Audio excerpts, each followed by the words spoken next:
அசத்தலான பேச்சாளராக anchoring and public speaking பயிற்சி பட்டறை ஜூலை 9 முதல் நேரடி மற்றும் இணைய வழி வகுப்புகள். தொடர்புக்கு 7388824242. அமெரிக்கா இந்தியா இடையேயான வர்த்தக ஒப்பந்தத்தை பொறுத்தவரை டொனால்டு டிரம்பின் காலக்கெடுவுக்கு நரேந்திர மோடி தலை வணங்குவார் என்று ராகுல் காந்தி விமர்சித்துள்ளார். இந்தியா அமெரிக்கா இடையேயான வர்த்தக ஒப்பந்தம் மேற்கொள்வது குறித்து செய்தியாளர்களிடம் பேசிய மத்திய அமைச்சர் பியூஷ் கோயல், அமெரிக்கா போன்ற வளர்ந்த நாடுகளுடன் வர்த்தக ஒப்பந்தத்தை மேற்கொள்ள இந்தியா தயாராக உள்ள அதே நேரத்தில் இரண்டு நாடுகளுக்கும் பயனளிக்கும் வகையில் ஒப்பந்தம் ஏற்படுத்தப்பட வேண்டும்.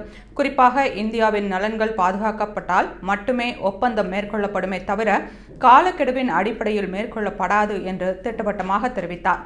பியூஷ் கோயலின் இந்த நிலைப்பாட்டை சுட்டிக்காட்டி பேசியுள்ள ராகுல் காந்தி, அவர் என்ன வேண்டும் என்றாலும் சொல்லலாம், ஆனால் டொனால்டு டிரம்ப் விதித்துள்ள காலக்கெடுவுக்கு நரேந்திர மோடி தலை வணங்குவார். இதுதான் நடக்கப் போகிறது என்று எதிர்க்கட்சித் தலைவர் ராகுல் காந்தி தெரிவித்துள்ளார். இந்திய விவசாயம் மற்றும் பால் பொருட்கள் சந்தையில் தளர்வுகளை அமெரிக்கா எதிர்பார்க்கும் நிலையில் விவசாயம் மற்றும் பால்வளத்துறையில் மட்டும் சுமார் 8 கோடி விவசாயிகள் ஈடுபட்டுள்ளதால் இந்தியா தளர்வுகளை நீக்குவதற்கு தயாராக இல்லை. மேலும் ஐரோப்பிய ஒன்றியத்துடன் நடந்து வரும் வர்த்தக ஒப்பந்த பேச்சுவார்த்தையிலும் பால்வளத்துறையில் இந்தியா தளர்வுகளை தர மறுத்துள்ளது.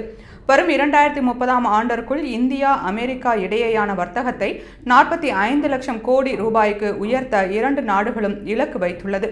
ஆனாலும் ஆதாரம் இல்லாமல் ராகுல் காந்தி இத்தகைய குற்றச்சாட்டுகளை முன்வைக்கிறார்.